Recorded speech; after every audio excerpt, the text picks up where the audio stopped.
بسم الله الرحمن الرحيم الحمد لله والصلاة والسلام على رسول الله وعلى آله وصحبه ومن والاه اللهم لا علم لنا إلا ما علمتنا إنك أنت العليم الحكيم اللهم وتب علينا إنك أنت التواب الرحيم سبحانك لا نحصي ثناء عليك أنت كما أثنيت على نفسك أنت المقدم وأنت المؤخر أنت على كل شيء قدير اللهم اجعل جمعنا هذا جمعا مرحوما واجعل التفرق بعده تفرقا معصوما ولا تدع فينا شقيا ولا محروما اللهم آمين. In the name of Allah subhanahu wa ta'ala, the most compassionate, the most merciful, all praise and thanks are due to Him and peace and blessings be upon His beloved Prophet Muhammad sallallahu alayhi wa sallam. He who is guided by the will of Allah, no one can misguide him, and he who is misguided, no one can guide him except Allah subhanahu wa ta'ala. We do bear witness that there is no God but Allah and Muhammad is His messenger. Assalamu alaikum wa rahmatullahi wa barakatuh. Last time we just touched the very beginning of قول الله تعالى أم حسبتم أن تدخلوا الجنة ولما يأتكم مثل الذين خلوا من قبلكم. We are reading from chapter 214 البقرة 214. أعوذ بالله من الشيطان الرجيم بسم الله الرحمن الرحيم أم حسبتم أن تدخلوا الجنة ولما يأتكم مثل الذين خلوا من قبلكم مستهم البأساء والضراء وزلزلوا حتى يقول الرسول والذين آمنوا معه متى نصر الله ألا إن نصر الله قريب. Do you think you will be admitted into paradise without being tested like those before you? So the very beginning of the ayah is talking about what we call a universal law. I repeat, what is it?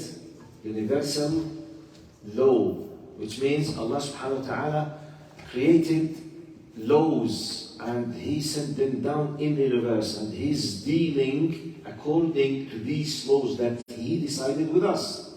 Okay? This is called Sunnah Kawniyya. Sunnah Kawniyya. A divine path, divine way how to treat us. Law. It's a divine law. Sunnah Kawniyya. Some people might call it universal law that was designed by Allah subhanahu wa ta'ala, which is أَمْ حَسِبْتُمْ أَن تَدْخُلُوا الْجَنَّةَ وَلَمَّا يَأْتِكُمْ مَثَلُ الَّذِينَ خَلَوْا مِن قَبْلِكُمْ. Do you think, O believers, Muslims, you will be admitted into paradise without being tested like those before you? Number one. They were afflicted with suffering and adversity and were so violently shaken that even the messenger and the believers with him cried out, when will Allah's help come? Indeed, Allah's help is always near. ألا إن نصر الله قريب. Right. What is the most important message in this ayah? The most important message we all need to know, and I will do my best now to highlight something. I did already highlight part of it here and there, but I need to sum up it again, which is the concept of al-bala or al-ibtila. It's very important. It's a divine law, a universal divine law that a basic part of our existence to be tested. And we will be put into trial. We need to know this. Because if we are not aware of this, every time you face a trouble, you will feel bad. But if you are aware that, like for example, imagine yourself going to adventure camp. And you were told that inside this camp, you have big physical challenges. You were told before you go. It's a physical challenges. You will be crawling, you will be jumping, you will be climbing, you will be, jumping over the mud, the water, some kind of big challenges. You need to remove some certain heavy objects. You are aware. Imagine yourself when you meet a challenge, you know it. Okay, maybe you don't like it, this is something else. Maybe it's a little bit not easy because you did not prepare yourself. Something else. But you know that you will face what? Challenges, obstacles you've been told in the camp. So while imagine yourself just going to a place you know nothing about what will happen. Nothing. Any simple challenge will be a disaster for you.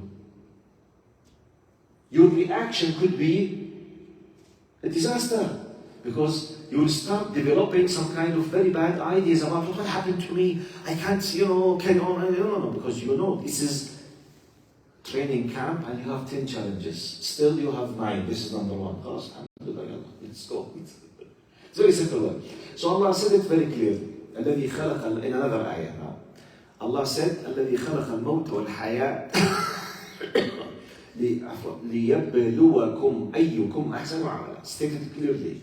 He is the one who created life and death so that He will test you. We are in a big trial now. It's like a big test hole. All the time we are tested. We are tested in our actions, reactions, intentions. What we do, we are tested in doing good, controlling the bad things, understanding the knowledge, respecting, fulfillment, all the time. We are in the test. So if you are aware, next step. أم حسبتم أن تدخلوا الجنة. Now next step. Do you think you will be admitted to the Jannah and you will not be tested? It's not any test. مستهم البأساء والضراء. A very tough test. It's not any test. It's like وَلِلَّهِ الْمَثَلُ الْأَعْلَى. It's like more or less. Like someone, hey, do you want to be admitted to Harvard? Yes, you have to do 5 projects prior coming to Harvard. 4 of them should be in some kind of social needs. 1 of them should be in science in specific. And you must achieve at least 3.9, not less than that. And you have to and something. Ooh. It's Harvard. It's Harvard, Habibi, صح? Harvard graduated. Students at Harvard in first, second year, they receive job offers before they graduate. These big, universities, sometimes the job offer while you are studying is ready for you. They are begging you to go there, subhanAllah. But the idea. So, now, مفهوم البلاء والابتلاء. It's a basic point in our existence. So the first message you need to know is that being tested and the fact that you will face a trial at any time is a basic part of our existence. Clear? It's not a marginal issue, be careful. It's not something that could happen sometimes. It's an ongoing process on a human being on earth till the day of judgment. Clear? Number 2. وَنَبْلُوكُمْ بِالشَّرِّ وَالْخَيْرِ فِتْنَةً. We will be testing you, all humans, believers, in both shar and khayr. Be careful. The test is not just in what we classify as good or bad, in both. We, in general, human beings, we tend to feel very bad when we are tested or challenged with something we classify as evil or bad. True or false? Is there anyone who would like to be sick, to go to the hospital, would love, enjoy? Oh, yes, I will go to the hospital. No one. No, because it destroys our life. Is there anyone who would love to see his body very weak because of a virus? No, it's for us shar, okay? It's evil, it's bad, we hate it. So it's part of the test, okay? Right. Anyone of us would love to enjoy poverty, to be very poor? Seriously, I'm asking. No. All of us actually, we are striving to reach what? To be rich. صح? And we can keep, bringing many examples. My point. None of us, generally speaking, will feel that he is tested and in a trial if he became a multimillionaire. They say, wow, niyalo. You know niyalo in Arabic? How we translate niyalo? Arabs? Lucky him. مثلا? Lucky him. Yes. Niyalo. She's lucky. How lucky he is. Wow. I wish if I were him. He became multimillionaire. Habibi. The one who's facing cancer, stage 4, could be better than the one who's a multimillionaire. Both of them, they are what? Tested. That one will be tested with the fact that he has a tumor in his body, and to say, Alhamdulillah, oh Allah, help me, and whatever you decide, I'm ready. The body belonged to you, you created me, and I accept. This is my test. I have a pain, yes. I have money to cure myself, go to the hospital. I don't have money, la hawla wa la quwwata illa billah. Ya Allah, help me. True. Okay, this is my test. My test to be patient and type. And the one who became multi-billionaire, what's his test? Huh? Yes. Where does he bring the money from? Because money brings money. You know? The one who became a multi-billionaire, he has roots of sources. And where does he spend? Like, now, by the way, sometimes if you are a multi-billionaire, your desire will be 10 times difficult because you have access to everything, by the way. With money you can buy politicians. With money you can bring people to jail falsely. With money you can get rid of lives of people. You go to gangsters, وَالْعِيَاذُ بِاللَّهِ, which is it's horrible. But rich people, they do it. I mean, money, very scary. So when you have money, you are tested. Someone hurt you, but you have no right to kill him. But you have an access because of your money that you can get rid of him. The desire is there, the passion is there, the money is there, the access is there, the authority is there. And you have to stop yourself. It's not easy. It's a test. Okay? But he slapped me. Okay, you have no right to kill him. Haram. But he slapped me. Slap him. Don't kill. And it's better to forgive. But I can. I'm not discussing whether you can or not. I'm discussing is it permissible or not. Like, the poor person, maybe because he has no money, will pray the Isha and go sleep. The very rich person, he can buy island in Honolulu, Hawaii. And he can commit all kind of filthy, dirty, haram things on earth. True or false? Money. Beautiful girls, haram, zina, adultery, weed, drugs, anything, bring money. So the desire is there, and maybe he had some kind of bad friends provoking him, reminding him. So is he tested or not? So, but have you ever heard about his friend or his relative? He became very rich, and we say, Ya Allah, I pray to you to save him from the big test that he's facing. He became rich. May Allah, I wish if I'm not in his place. No, we don't think in this way. So, to fix the concept, this conception, okay? Now, first of all, we are all tested. Then Allah says, وَنَبْلُوكُمْ بِالشَّرِّ وَالْخَيْرِ. You will be tested in what you classify as evil and what you classify as khayr, but not necessarily. What is the third fixing misconception? وَعَسَىٰ أَن تَكْرَهُوا شَيْئًا وَهُوَ خَيْرٌ لَكُمْ وَعَسَىٰ أَن تُحِبُّوا شَيْئًا وَهُوَ شَرٌ لَكُمْ وَاللَّهُ يَعْلَمُ وَأَنْتُمْ لَا تَعْلَمُونَ. While you are being tested in what you classify as bad or evil, Allah tells you, be careful. Sometimes you might hate something because it's bad and it contains khair behind it while you are not aware. And sometimes, not necessarily everything, you love something and you don't know how bad consequences you will be facing. So, when we understand the concept of trial or test, okay? Allah subhanahu wa ta'ala قال أَحَسِبْتُمْ أَن تَدْخُلُوا لَمَّا يَأْتِكُمْ. You think that you will go to the Jannah and you have not heard about those who preceded you, that they faced such and such horrible things, which means this will happen to you, and be careful. And then the Quran explained to us, we will be tested. This test will be in both what we love and what we hate, all of them tests. And then what you might be feeling that it's bad, it could be khayr and the opposite side. One of the beautiful stories that happened with many, many people, for example, I read about many people, rich people for example, for them, they had a very, very sick kid with a very unique disease that needs hundreds of thousands of dollars in hospitals, which in case they were not multi-millionaires, no one can take care of him, okay? Now, put yourself in the place, in the foot of these parents, father and mother. They were waiting for a kid, they are multimillionaires, the kid came with and very, very scary diseases, and he needs special treatment at hospital that costs hundreds of thousands and full dedication of time. Is this for a human being good or bad? From our point of view as a human being, what do we classify this? Bad, definitely bad.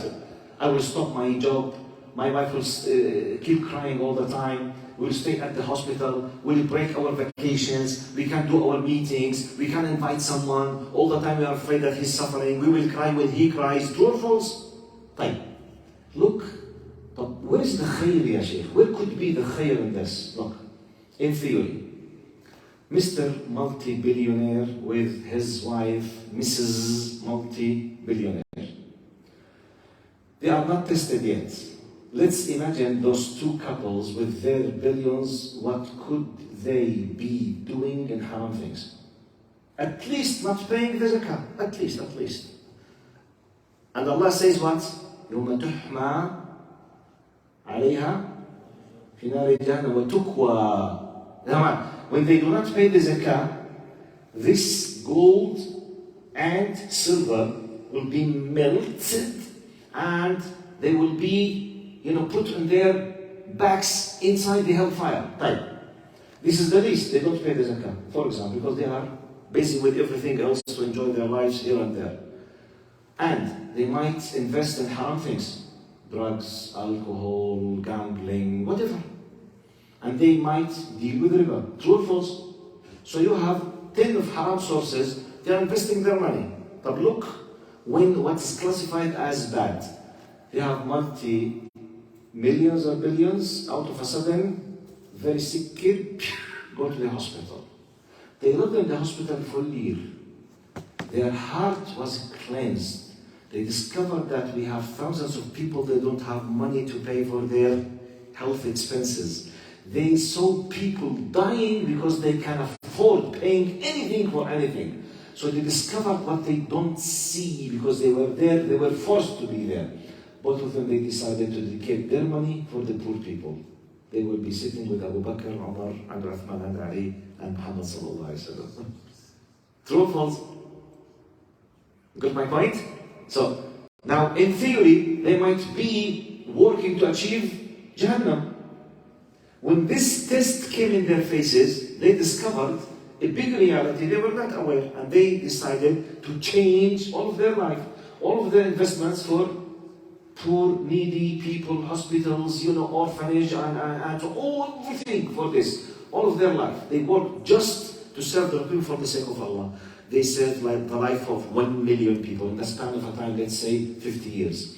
They had, let's say, 100 orphanage in 15 countries. They did such and such and such. The ajr, they will receive with Muhammad sallallahu alaihi wasallam their judgment.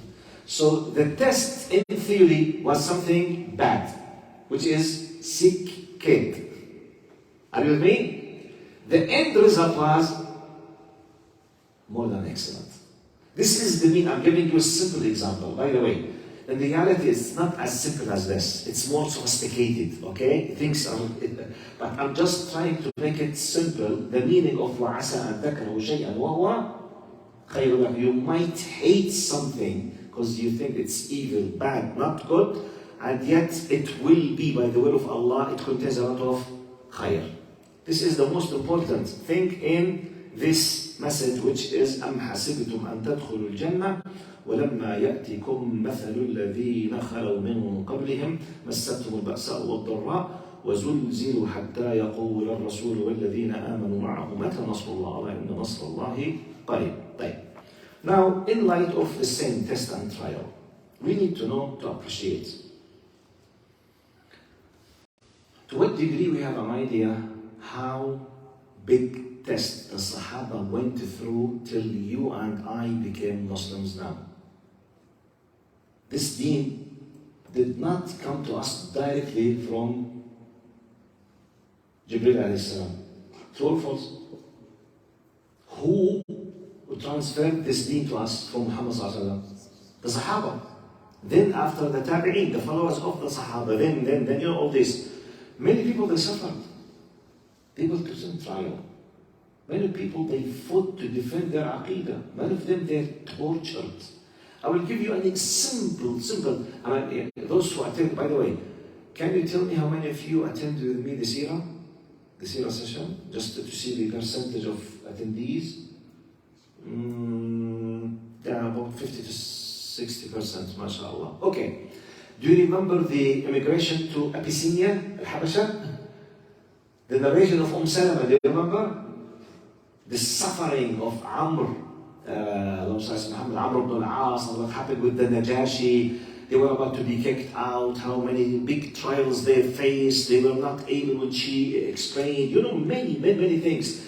Abu Bakr radiallahu anhu, when he left the place, then he came back again. Ammar and Sumayya, they were tortured, the first martyr of Islam, all of them they suffered. But I will give you an example about, which by the way, generally speaking, maybe many of us, we don't know it. But yet, some of us know it very well now. Now when we see what happens specifically in Syria and Egypt, in specific now, and we can extend that to speak about Burma and India for Muslims. You tell me, Muslims in Syria, they were kicked out and killed. Why? Because they are Muslims, simply. The regime which is killing them, they are not Muslims. Those who were killed in Egypt, they were killed why? They want to practice Islam. They did everything. People in Burma, Myanmar, in India now. What is the only reason that those Indian citizens are suffering? Why? Because they dance in the streets? Why? Because they're Muslims. Their identity is Islam. So it's not something unique that in history still many Muslims are suffering now because of their religion, subhanAllah. Now, look what Prophet Muhammad in this hadith, Al-Bukhari narrated. Khabbab ibn al-Arat is one of the Sahaba. He has a very famous hadith called Khabbab ibn al-Arat. Please memorize this name. And try to memorize, those who know Arabic at least, to memorize the narration. Khabbab ibn al-Arat says, شكونا إلى رسول الله صلى الله عليه وسلم وهو متوسد بردة له في ظل الكعبة. He said, we complained to the messenger of God, may God's prayers and peace be upon him, while he was leaning on his sheet cloak in the shade of the Kaaba. فقلنا ألا تستنصر لنا ألا تدعو لنا. We said, will you not seek help for us? Will you not supplicate for us? Which means, the meaning of this, which means why not to end up this? Why to keep suffering 13 years in Mecca? Why to keep making da'wah عبس وتولى أن جاءه الأعمى? Why to have all these discussions? وضرب لنا مثلا ونسي خلقه قال من يحيي العظام وهي رميم. All these debates and discussions and torture. Why? Us, Ya Rasulullah, ask Allah subhanahu wa ta'ala to finish this, just خلاص. Let's finish it. Allah has a plan. And you are part of the test. And some people, they failed in the test. And some people, they succeeded in the test. Look now. Amr ibn Hisham, Umar ibn al-Khattab. They are relatives. They are very similar in terms of the characteristics and even the size of the body and the power and the charisma. Do you know that? To a degree, before Umar became a Muslim, Prophet Muhammad ﷺ, in a human sense, was making dua. You know what was the dua? Allahumma a'izz al-Islam li ahad al-Umarayn. He uses, oh Allah, give victory, give the izzah, give the power for Islam by one of the two Umars, Amr ibn Hisham, Abu Jahl, or Umar al-Khattab. Prophet Muhammad, by looking deep in the characteristics, he was thinking that those two, they are an amazing two characteristics. If one of them became a Muslim, Islam will have a big power. SubhanAllah.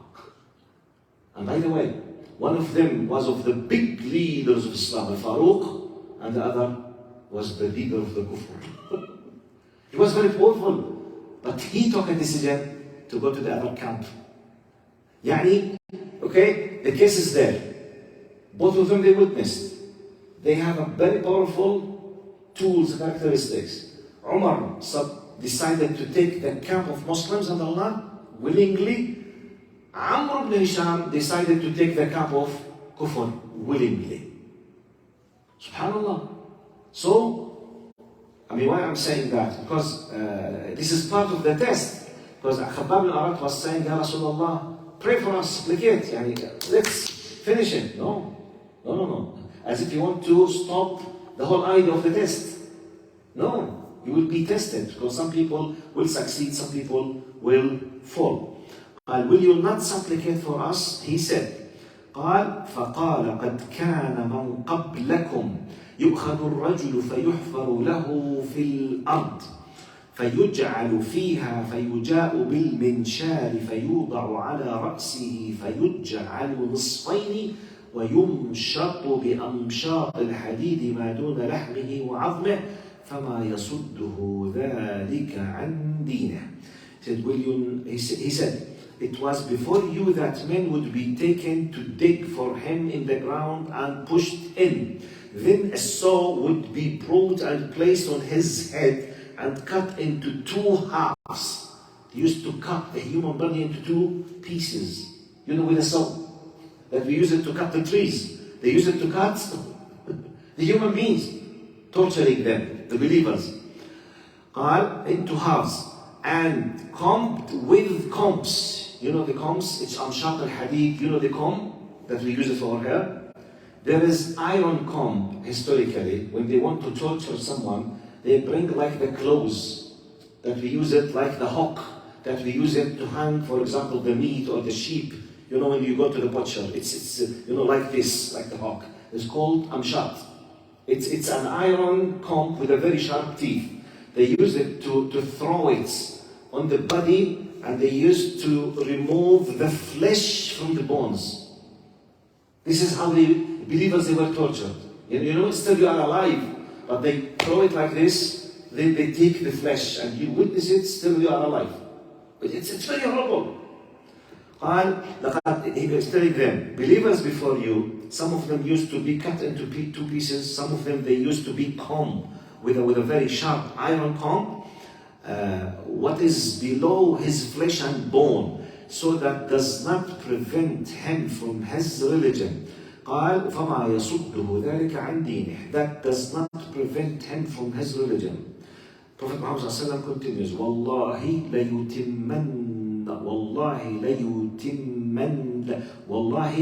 ليتمن هذا الأمر حتى يسير الراكب من صنعاء إلى حضرموت لا يخاف إلا الله والذئب على غنمه ولكنكم تستعجلون.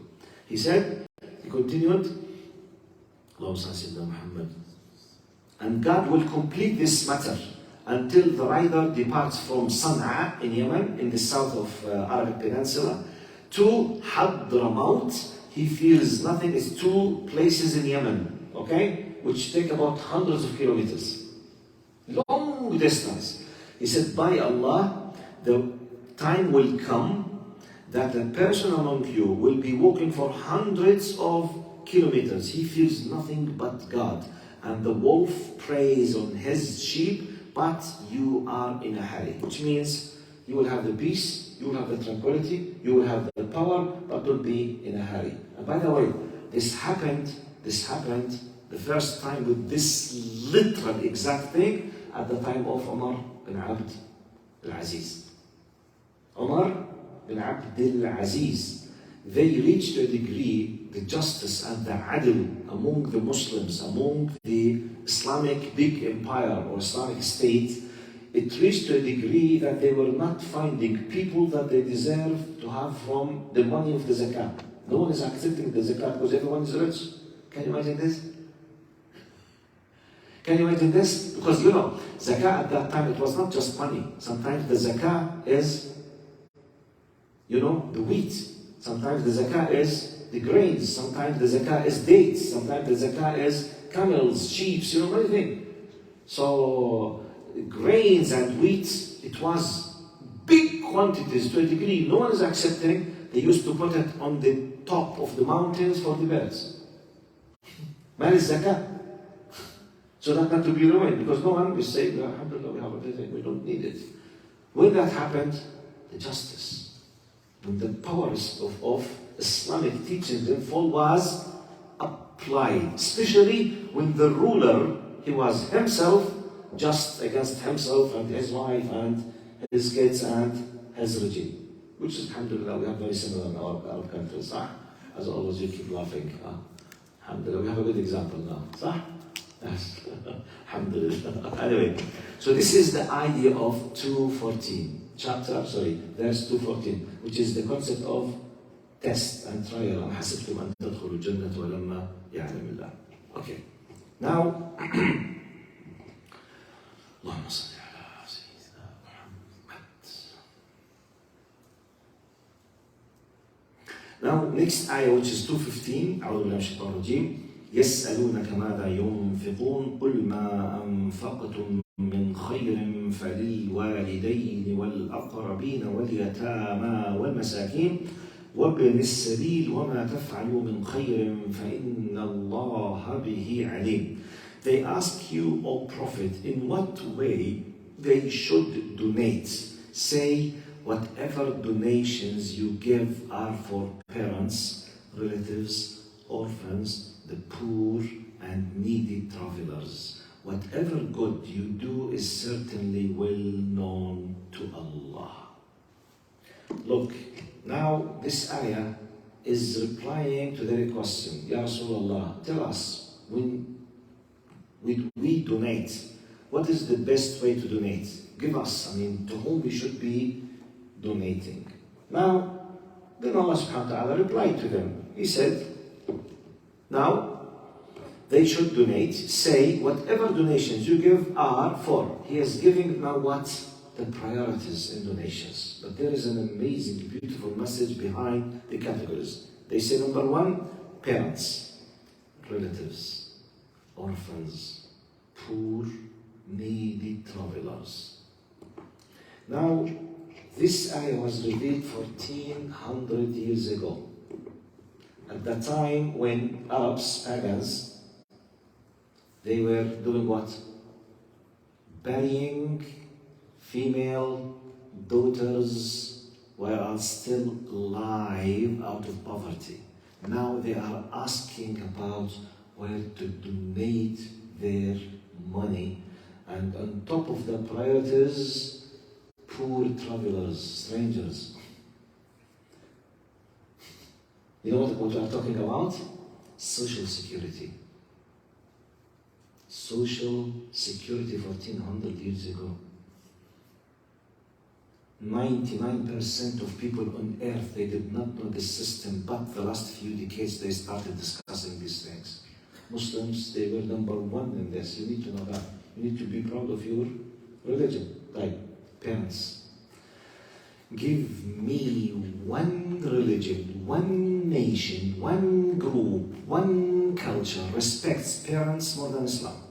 I challenge.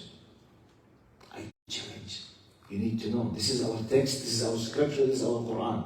So when someone asks about Islam, please quote this. 1400 years ago, now people used to rob, to kill, to kidnap, to rape, to burn, and to fight 40 years because of a race between two horses. 40 years, 40 years. They were so arrogant and so ignorant to a degree that Allah called their time al-Jahiliyyah, the ignorance time. Islam turned them to give priorities for their parents, orphans. Who cared about orphans? Orphans, wherever you go in many cultures, simply they are killed, raped. Now, many orphans, they are under the, what they call, very nice terminology, human traffic. Very nice, human traffic. Not kidnapping, prostitution, no. Human traffic. Wow. They are genius how they coin the terminology. Human traffic? Stealing, kidnapping, and forcing them to sexual prostitution. Which is what? Human traffic. Now, it happens in all over the West. Now, am I exaggerating or this is a reality? We all know that. But 1400 years ago, Islam was forcing Muslims to take care of orphans. Part of your money. Let's go to the parents. One of the amazing stories that I heard about 20 years ago. The Jewish brother, he was a young Jewish man from New York City. For your information, if you don't know, the biggest percentage of Jewish community outside the state of Israel, they are in New York. You know that? Huge percentage. So a lot of Jews there. Anyway, a Jewish young man decided to become a Muslim. It's a free America. So he decided to become what? A Muslim. So he came to one of the Islamic centers in New York. He became a very nice Muslim, very good Muslim, practicing Muslim. One day he came to the Imam, like Sheikh Abdulaziz, and he said, Sheikh, my mother wants to have an appointment with you. She wants to ask you some certain question. He said, is your mother Muslim? He said, no, she's still Jewish, but she has some kind of questions. So the Imam welcomed her. He said, he gave an appointment. So out of respect, she's a Jewish lady, not a Muslim. She came wearing the very modest clothes, to the degree that you will think that she is wearing a hijab, as if she's wearing a hijab. So the Imam was confused. He said, hey, you told me that she's not a Muslim, she's wearing a hijab. She said, no, just out of respect for the masjid, I'm covering my body and my hair, but I'm a Jewish. He said, okay, yes, please, how can I help? She said, I came to beg you to take care of my son, not to leave Islam. The Imam said, excuse me, I hope that my English is not that bad. You want me to do what? She said, I beg you to take care of my son, not to leave Islam. I said, wait. You are a Jewish? She said, yes. And you want me to take care of your son to be a Muslim? She said, yes. I said, no, there's something confusing. She said, no. She said, look. I'm a Jew, I will stay a Jewish, and I want to die as a Jewish. So forget this file, okay? I came to you to keep my son a Muslim. He said, okay, explain. I don't understand why. She said, my son was not practicing for anything in life. He was just a drug addict and alcohol addict. Every day he used to beat me, every day. When he became a Muslim, he became the best person on earth. The best person. Said, please, keep him a Muslim. Please.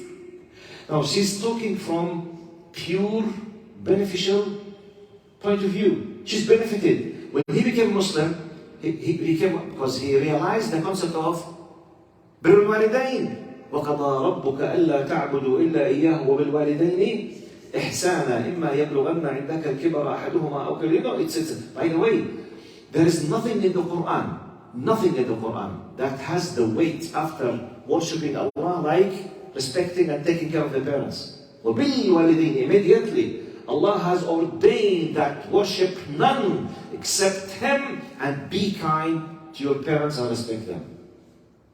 And even they say they were gathered with harf al-atf, wow, not thumma. Because in Arabic, wow is and.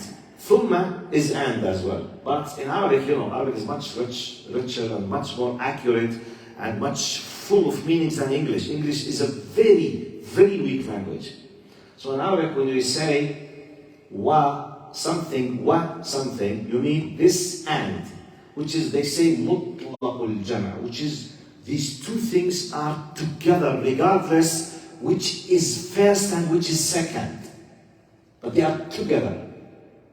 When you say do such and such, thumma, which means do this, then they call that تفيد الترتيب على التراخي, which means it gives an indication of order and status, which means start with this, then go to this. Allah did not say worship none but God, then your parents. He said what? Worship God, worship none but God, and respect your parents. The wow, which is and in Arabic, as if Allah is paying our attention to respect, as in theory, as if both in one package. But He mentioned Himself first, which means Allah is first and immediately. No gap at all. Parents. This is the meaning. Now, I challenge if anyone can prove to me 1400 years ago and now there is a system, cultural, racial, philosophical, just name it, gives this amount for parents like this. Wallahi, I witnessed many footage videos in China, especially the suburb areas. You know, it's part of the culture of some areas in China. Elderly people, they are kicked out and they were recording them because simply you are expired, we don't want you. They were crying, begging them, and they were kicking them out in some areas. We have some people, they kick them out. Many people, they die and they don't. Their kids, they don't know that they passed away. Do we witness this or not? Do we witness this or not? Yes, now. Look, the idea of retirement houses in itself, it's an indication of the destruction of the society. Because elderly people should be receiving a big care by their kids whom supposedly they spend all their lives taking care of them. So when you destroy the society, you destroy the family, no one cares about anyone. Yes, you will have retirement houses. When my father spent 50 years to take care of me, then he became very weak. I'm the one, and my kids should be cleaning and washing his feet, feeding him, taking care of him. It's for my time. This is how in Islam we understand it. Now, if there is no one, no family, la hawla wa la quwwata illa billah. But if there's a family, it's a big sin. It's a big sin. And shame on him, and shame on her, the one who takes his father to or his mother to a retirement house if he can't take care. It's by the way, it's one of the major sins. Because Allah subhanahu wa ta'ala is saying, where do you find this is the beauty of Islam, by the way. So we need to understand, when this came, it's not just, okay, oh, nice Islam. No. It gives you structure in the society and the social security of the society. Wallahi, I was shocked when I know in many countries in the West, some people, they start participating, doing membership while they are in late 30s to do a membership for their retirement. Late 30s program, which means he starts to think that 40 years, 50 years later, I will be in this place. What? So you are waiting that you will be there? What kind of mentality is this? This means what? From now, I will enjoy myself and I don't care about my kids because simply I know that my kids will not take care of me. So I will enjoy and I will go there. While I'm there, I will die every day many times. Allah, I remember I myself happened with me. I was in the UK, I did my PhD in the UK. I remember the exact neighbor of me, it was a British man and woman. He was 72 and she was 71. So he had a very severe cancer. I lived next to them 3 years. 3 years. And unlike British ladies, the 71-year lady always used to speak with me. Unlike British people generally they don't have this kind of social like Canadians or Americans generally. British people they are something else.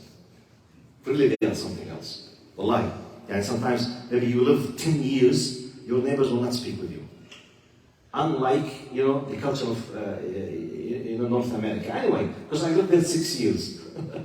This unlike, she used to speak with me. So I learned from her. I witnessed with my neighbors 2 things directly by myself. The first shocking story was, I was once approaching my house and said, hey, guess who's here today? She started chatting with me. I said, I have no idea. She said, his daughter. Her husband, he was married from 3 different wives before she was the 4th one. Not in a row, different times.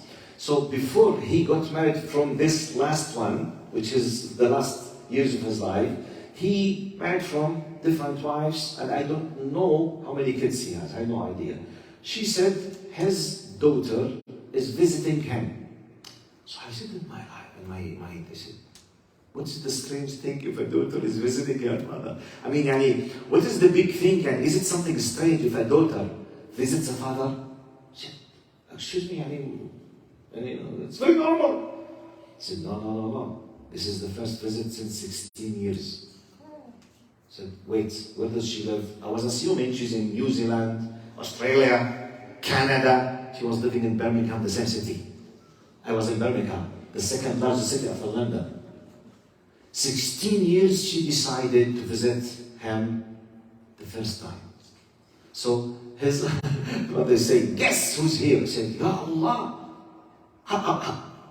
This is something I witnessed. Now the disaster was, wallahi, I feel very sorry. A few months later, he was in stage 4 cancer. So he used to leave, I'm an eyewitness, he used to leave the house just in 2 cases. The ambulance used to take him into the emergency, or a special taxi driver like Uber take him to the pub to drink. It's either when he's a little bit good, he drinks. If he's not drinking, he's in the hospital. Wallahi, just 2 cases. Anyway, but I have never seen that even one person gets into their house for 3 years. One day, I was coming back to my house. They are exactly next to my house, fully attached. Town, yes. I saw a lot of people, big crowd, and 2 black horses with a carrot, and a coffin. He passed away. So they came to him, and I was shocked to know that he has 9 sons. They came, all of them very tall, very handsome, very powerful, muscles like this. 9! I was looking at them. She told me this is his sons. I said, 3 years, none of them visited him once. I said, La ilaha illallah. Now the funny thing, they brought him the size of this table, white roses, and it was written in the form of Dad. I said, Ya Allah, what's this?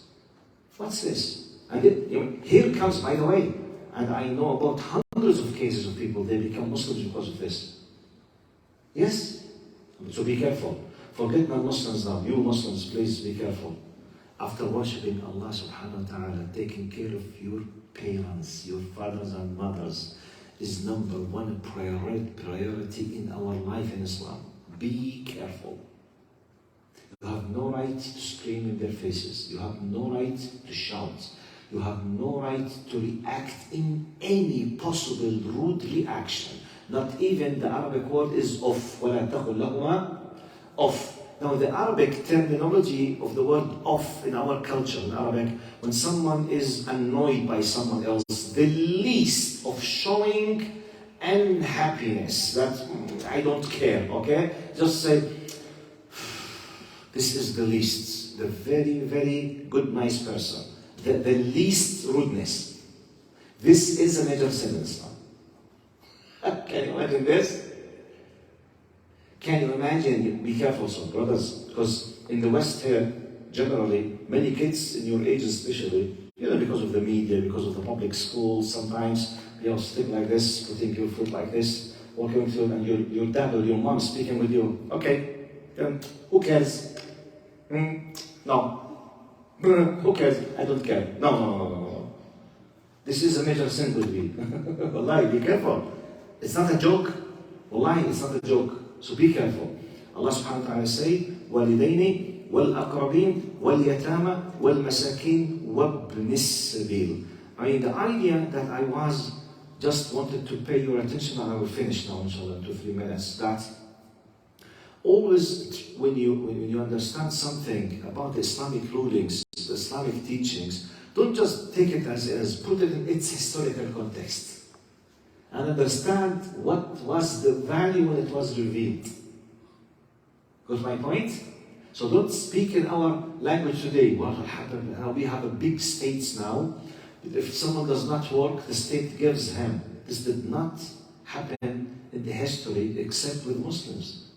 So don't compare it with nowadays. Compare it with what used to happen when Islam came at the very beginning. And by the way, Umar al-Khattab radiallahu anhu. Can you imagine 1400 years ago when Romans were torturing millions, Persians were torturing millions. Umar al-Khattab once, he used to do what we say in our terminology now, like security or police shift at night, patrols. Okay? Umar al-Khattab used to do by himself. This is called in the Islamic Arabic terminology al-asas. What is the asas? You know, to do like policing or security check at night. Okay? Direct patrols. Okay. Umar al-Khattab, he used to do it secretly without anyone notices, just to make sure that what happens in Al-Madinah, in the city of Al-Madinah, everything is okay. It does not depend just on the workers and employees just to tell him, Wallah, I see everything is okay, don't worry, alhamdulillah. No. He used to go by himself.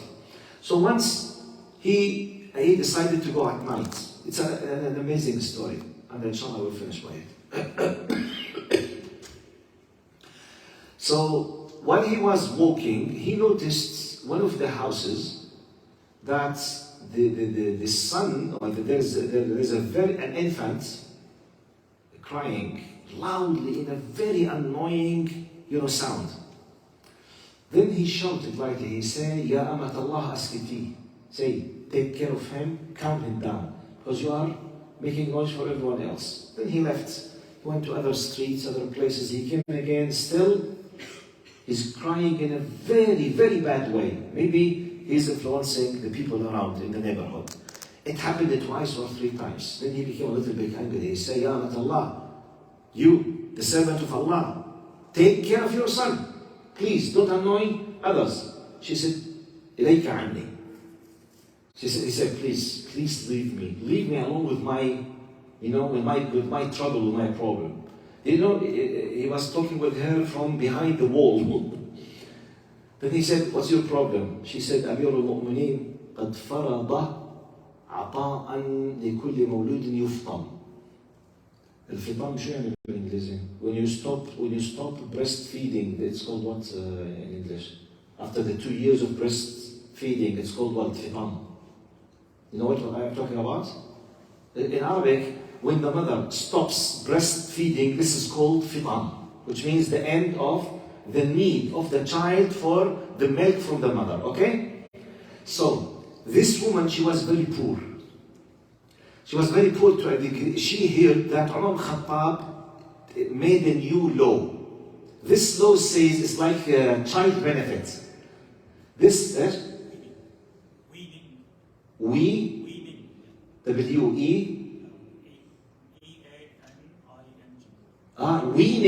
Okay. Fitam, okay. To stop breastfeeding, weaning. In fact, she heard that Umar al-Khattab, the Khalifa, he issued a law, says any child reached the level of weaning or stop breastfed, by default, he deserves a child benefit from the treasury of the state, which means a salary, a monthly salary. Like the child benefit that we receive now, exactly. What was the condition? Finish breastfeeding. So her child, she was very poor, and she wanted the money. The child is crying, he wants to be breastfed, and she's forcing him to stop and forcing him to eat a piece of bread by force. And he's crying, he can't eat, he wants to drink. She's forcing him because she wants to prove, because the way how they used to prove that he finished breastfeeding, to hold a piece of bread and at least to, to bite. So she was forcing him, and he's crying, he can't. When he knew that, he was shocked, radiallahu anhu. He left her, with a big shock. The Rawi, the narrator, he said, جاء عمر الخطاب to the masjid for the Fajr, because this happened while approaching the Fajr prayer. قال والله ما فهمنا قراءته من كثرة البكاء. He was the Imam. So he kept crying. He could not control his tears because of crying. And when he finished, he said that by Allah, that I have not been justice to our kids. He said a commandment by the Khalifa. ففرض فرضا لكل مولود في الإسلام. He said anyone who receives a baby, anyone gives birth immediately, child benefit from the treasure of the state immediately. This happened 1400 years ago. Child benefit that some immigrants, they killed themselves to come to these countries for, it started to be in this country just a few decades. Few decades. In Islam, 1400 years. You need to know that. So you need to be proud, by the way. You must. Actually, you have no option but to be proud of Islam. Wallahi. Because you understand Islam, you can't.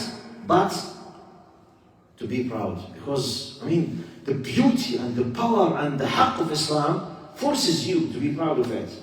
And the fact that you are choosing to be a Muslim in itself, it's another story. Anyway, next time, inshallah, if Allah subhanahu wa ta'ala wills, inshallah, we will start talking about a very, very hot issue, which is كتب عليكم القتال وهو كره لكم وعسى أن تكرهوا شيئا وهو خير لكم. Fighting has been made obligatory upon you believers, though you dislike it. The concept of fighting in Islam, al-qital, when it's permissible, why, depending on what kind of benefits, why it's an obligation. Next time, inshallah. Jazakumullah khair. See you next week. Barakallahu feekum. Assalamu alaikum wa barakatuh.